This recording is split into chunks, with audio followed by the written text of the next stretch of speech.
بسم اللہ الرحمن الرحیم. السلام علیکم. کلاس 8 اور کلاس 9 آپ لوگوں کو یہاں پہ بک نظر آ رہی ہے، آسان ہندی کتاب. سنٹیکس بک بورڈ والوں کی آپ کی بک ہے. آپ لوگوں کو آج ہم اس میں پڑھیں گے.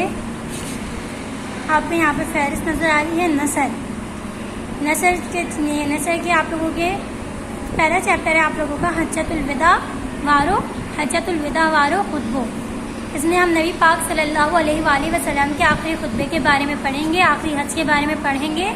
صفحہ نمبر 1 سے آپ لوگوں کا یہ سٹارٹ ہوتا ہے. نثر جو بھاگو.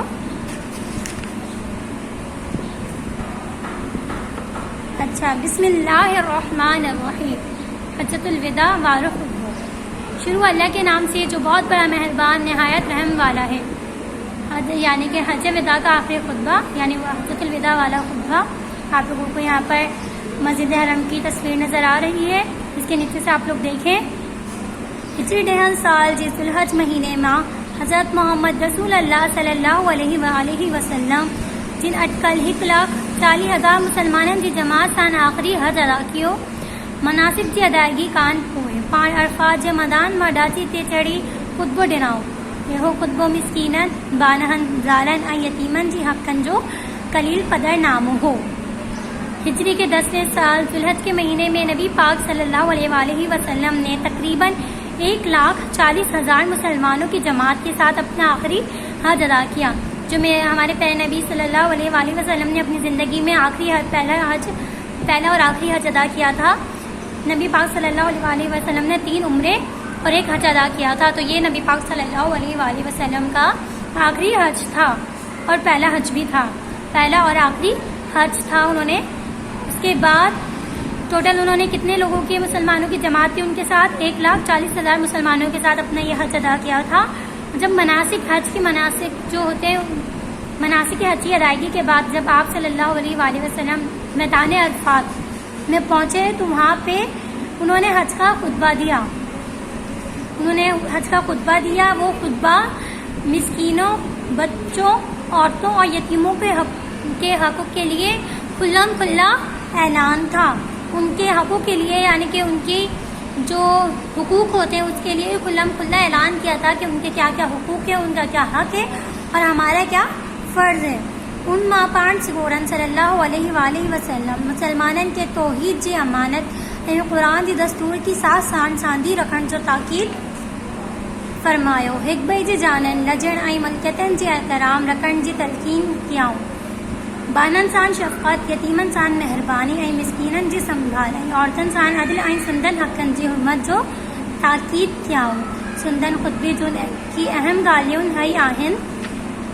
اب یہاں سے آپ لوگوں کو ہے میں آپ کو سمجھاتی چلوں کہ اس میں نبی پاک صلی اللہ علیہ وآلہ وسلم نے مسلمانوں کو توحید کی امانت اور قرآن کے دستور کے مطابق اپنی زندگی گزارنے کی تاکید کی، اس کی تلقین کی کہ اپنی زندگی توحید، یعنی کہ توحید کا مطلب ہے وحدانیت، اللہ تعالیٰ کو ایک ماننا، امانت اور قرآن کے دستور. قرآن ہماری مینول بک ہے، یعنی کہ زندگی گزارنے کا ایک مکمل طریقہ ہمیں فراہم کرتی ہے.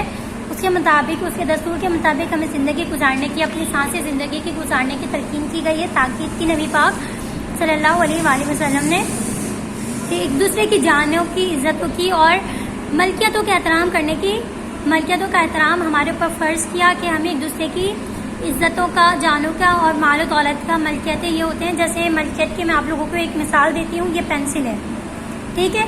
ابھی پینسل آپ یہ آپ کے دوست کی ملکیت ہے، ٹھیک ہے. وہ آپ سے بغیر پوچھے یہ آپ کے دوست کی ملکیت ہے اور آپ اس سے بغیر پوچھے یہ نہیں لے سکتے، کیونکہ جب تک آپ کو اس کی پرمیشن، اس کی اجازت نہ مل جائے. تو یہ بھی ہمارے دین میں ہے کہ کسی کی چیز بغیر پوچھے، کسی کی ملکیت میں بغیر پوچھے داخل نہ ہو، یا کسی کی چیز بغیر پوچھے نہ اٹھاؤ، کیونکہ یہ کسی دوسرے کی ملکیت ہے اور آپ کے اوپر اس کا احترام کرنا واجب ہے. ٹھیک ہے. بطور مسلم ہونے کے ناطے ہم پر اس کا احترام کرنا فرض ہے کہ ہم ایک دوسرے کی عزتوں کا، مالوں کا، جانوں کا اور ملکیتوں کا، یعنی کہ ان کی چیزوں کا احترام کریں، ان کی عزت کریں. اچھا. بانن سان شفقت، یتیمن سان مہربانی. بچوں کے ساتھ شفقت اور یتیموں کے ساتھ مہربانی، یعنی کہ ان کے ساتھ رحم کا معاملہ. ای مسکینن جی سنبھال ای عورتن سان عدل ای سندن حقن کی حرمت جو تاکید کیاؤں. مسکینوں کو سنبھالنے کی، عورتوں کے ساتھ عدل اور ان کے حق کی جو حرمت یعنی کہ ان کے حقوں کے احترام کرنے کی تاکید کی گئی، اور ان کے نبی پاک صلی اللہ علیہ وآلہ وسلم کے خطبے کی اہم باتیں، اہم نکات یہ ہیں۔ نمبر 1، آؤ اجو کی ڈنہن جائے جی سمورے نسمن کے پننجن پیلن ہے ٹھان لتاڑیاں تو اللہ تعالیٰ وہاں کان جاریہ جون گمراہیوں دور کیوں آئی نسبی فخر ختم کری چھڑیاں۔ مومن عزت وارو آئی فاجر ذلیل آہے اج کان پوئے عربی کے اجمی تھی آئی اجمی کے عربی تھی کعبہ فضیلت کانا آہے سب انسان آدم جو اولاد آہن آئی آدم کی مٹی مان پیدا کیو ویو ہو ہر کو مسلمان بھائی مسلمان جو بھاؤ آہے آئی سب مسلمان ایک برادری آہن۔ میں آج کے دن جاہلیت کی تمام رسموں کو اپنے پیروں کے تلے کچلتا ہوں۔ پیروں ہٹان مطلب تلے لتاڑیاں تو کچلتا ہوں۔ اللہ تعالیٰ نے آپ لوگوں سے جاہلیت کی گمراہیوں کو دور کیا۔ نبی پاک صلی اللہ علیہ وآلہ وسلم کے عرب میں آنے سے پہلے یعنی کہ ان کے پیدا ہونے سے پہلے، عرب میں اسلام داخل ہونے سے پہلے عرب بہت زیادہ جاہلیت کے اندھیرے میں ڈوبا ہوا تھا۔ ایک کسی حلال حرام کی کوئی تمیز ان میں موجود نہیں تھی۔ قتل و غارت گیری، ایک دوسرے کی عزتوں کی حفاظت ان میں نہیں تھی۔ مالوں کا احترام ان میں نہیں تھا، عورتوں کا احترام ان میں نہیں تھا۔ بیٹی پیدا ہوتی دفنا دی جاتی تھی۔ قتل و غارت گیری بہت زیادہ موجود تھی۔ تو اس میں اسلام داخل ہوا، پھر اللہ تعالیٰ نے جاہلیت کی تمام رسموں کو، تمام گمراہیوں کو دور کیا اور نسبی فخر ختم کیا، مطلب جیسے کہ امیر غریب سب کو برابر کیا۔ مومن عزت والا فاجر ذلیل ہے، مومن مسلمان جو ہے عزت والا ہوا اور فاجر یعنی کہ گناہ گار اور یہ جو کافر ہوئے وہ ذلیل ہوئے۔ اج کان کوئی عربی کی اجمی تھی اجمی کے عربی تے کعبہ فضیلت کانا آہے۔ آج کے بعد کسی عربی کو اجمی پر اور اجمی کو عربی پر کوئی بھی فضیلت نہیں ہے، یعنی کہ سب انسان برابر ہے۔ سب انسان آدم جو اولاد آہے اور سب انسان آدم کی اولاد ہے، اور آدم کی مٹی ماں پیدا کیو ہو اور آدم کو مٹی سے پیدا کیا گیا تھا۔ ہر کو مسلمان بھائی مسلمان جو بھاؤ آئے ہیں یعنی کہ ہر ایک مسلمان جو دوسرے مسلمان کا بھائی ہے۔ دین اسلام میں تمام مسلمان آپس میں بھائی ہیں، سب مسلمان ایک برادری آئے ہیں اور تمام مسلمان ایک برادری ہیں۔ مسلمانوں کی مثال ایک جسم کسی ہے، اگر جسم کے کسی حصے میں تکلیف ہوتی ہے تو پورا ہمارا جسم تکلیف سے تڑپ جاتا ہے، تو اسی لیے یہاں پہ کہا گیا ہے کہ مسلمان ایک برادری ہے، ہم لوگ سب ایک جسم کی مانند، ایک برادری کی مانند ہم موجود ہیں۔ اچھا، اب اس کا دوسرا پوائنٹ ہے ہمارا، اے انسانوں پنہنجی غلامن جو خیال رکھو جے کی اوہن کھاؤ سو انہن کی کارایو جے کی اوہان پھیریو سوئی انہن کی پھیرایو۔ اے انسانوں تم اپنے غلاموں کا خیال رکھو، اپنے نوکروں کا، اپنی کنیزوں کا خیال رکھو۔ جو تم خود کھاؤ وہی انہیں کھلاؤ، اور جو تم خود پہنو وہی انہیں پہناؤ۔ عورتوں کے معاملے میں خداوند تعالیٰ کا رجندہ رہو۔ عورتوں کے معاملے میں اپنے اللہ تعالیٰ سے ڈرتے رہا کرو۔ اچھا، پہلے پوائنٹ میں آپ کا یہ ہے کہ جو آپ کے نوکر ہوتے ہیں ان کو جو آپ خود کھا رہے ہیں، جو آپ خود پہن رہے ہیں، وہی انہیں کھلانے کا اور وہی انہیں پہنانے کا حکم آیا ہے، کیونکہ وہ بھی آپ لوگوں کی طرح برابر ہیں۔ اچھا، اس کے بعد آپ لوگوں کا نیچے کا پوائنٹ ہے، عورتوں کے معاملے میں خداوند تعالیٰ کا رجندہ رہو۔ عورتوں کے معاملے میں اپنے اللہ تعالیٰ سے ڈرتے رہو۔ عورتوں تے اوہان جا ہنن جا اوہان تے حق آہن، عورتوں کا تم پر اور تم پر عورتوں کا پورا حق ہے۔ اوہان جن جانگو اوہان جا مال حکبئی تے اڑی طرح حرام کیا وچن تھا، جڑی طرح اجو کے ڈنہن ہن شارما خون خرابی حرام تھے لاہے۔ عورتوں کے معاملے میں اپنے اللہ تعالیٰ سے ڈرتے رہنا چاہیے۔ عورتوں کے تم پر اور تم پر عورتوں کے پورے حق ہیں، مگر ان کی عزتیں یعنی کہ ان کی جان اور ان کا مال تم لوگوں پر اسی طرح حرام ہے جس طرح آج کے دن اس شہر میں خون خرابہ حرام ہے۔ ایک سال کے اندر یعنی کہ ہمارے یہ جو سال ہے اسلامی سال، اسلامی کیلنڈر میں 4 مہینے ہیں حرمت والے، احترام والے، ان میں خون خرابہ، لڑائی جھگڑے منع ہے۔ 3 تو لائن سے آتے ہیں، ذی الحج، محرم اور پھر رجب۔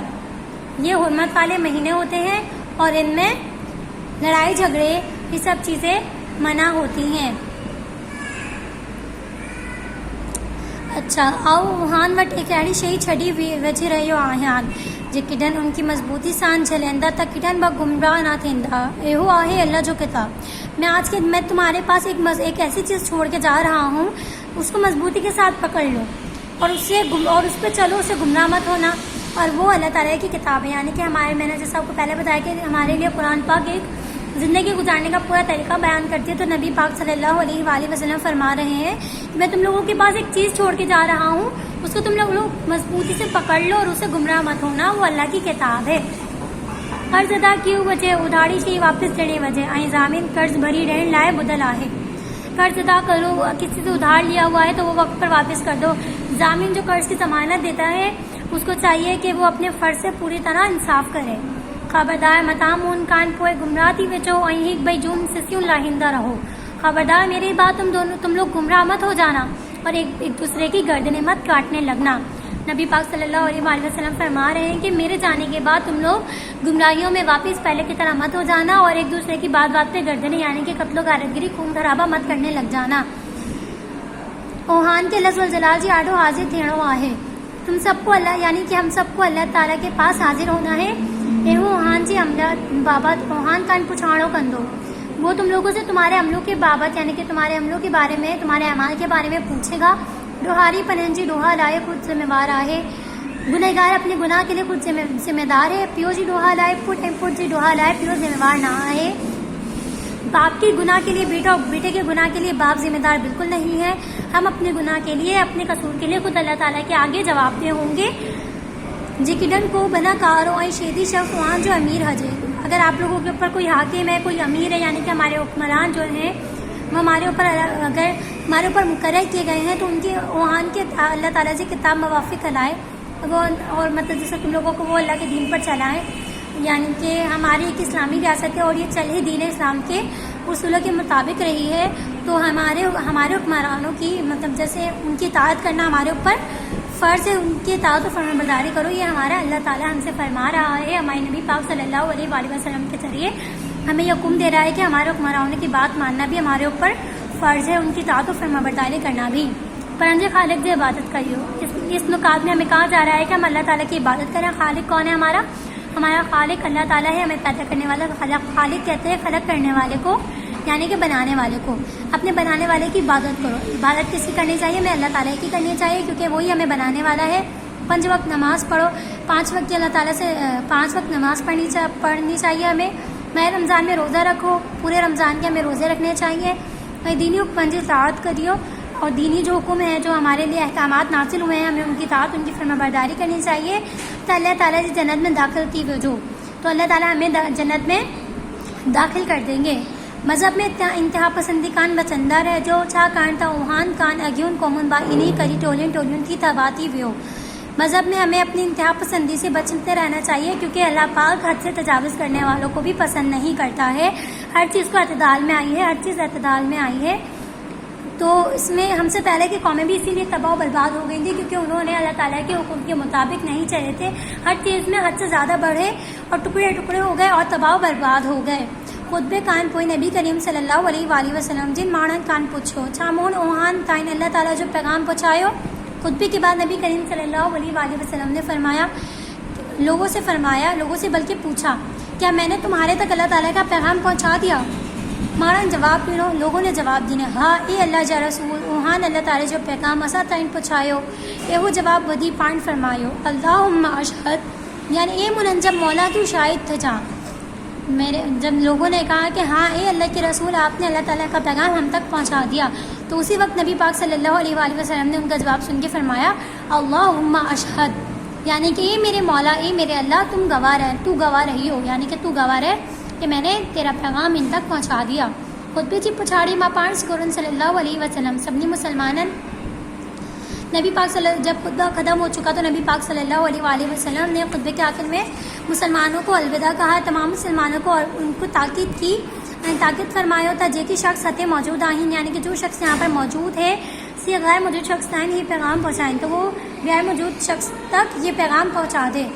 تو اس میں آپ لوگوں کو امید ہے کہ یہ چیپٹر ہمارا سمجھ میں آیا ہوگا. اس میں مین پوائنٹ آپ کو یہاں پر دیے گئے تھے. ہمارے جو نبی پاک صلی اللہ علیہ وآلہ وسلم نے اپنے پہلے اور آخری حج میں خطبے میں بیان کیے. ہمیں ان کے مطابق چلنا چاہیے اور قرآن ہماری مینول بک ہے. ہمیں اس کے مطابق اپنی زندگی گزارنی چاہیے. ایک اللہ کی عبادت کرنی چاہیے. ایک دوسرے کا احترام کرنا چاہیے. عورتوں کی عزت کرنی چاہیے. بچوں کے ساتھ شفقت کرنی چاہیے. یتیموں کے ساتھ مہربانی کرنی چاہیے. یہ اللہ تعالیٰ کے حکم ہیں اور ان پر عمل کر کے ہی ہم جنت میں داخل ہو سکتے ہیں. اپنے اعمال اپنے نامہ اعمال میں نیکیوں کا اضافہ کر سکتے ہیں اور عذاب قبر اور دنیا کے عذابوں سے بھی ہم بچ سکتے ہیں، کیونکہ حقوق العباد معاف نہیں کیے جاتے ہیں۔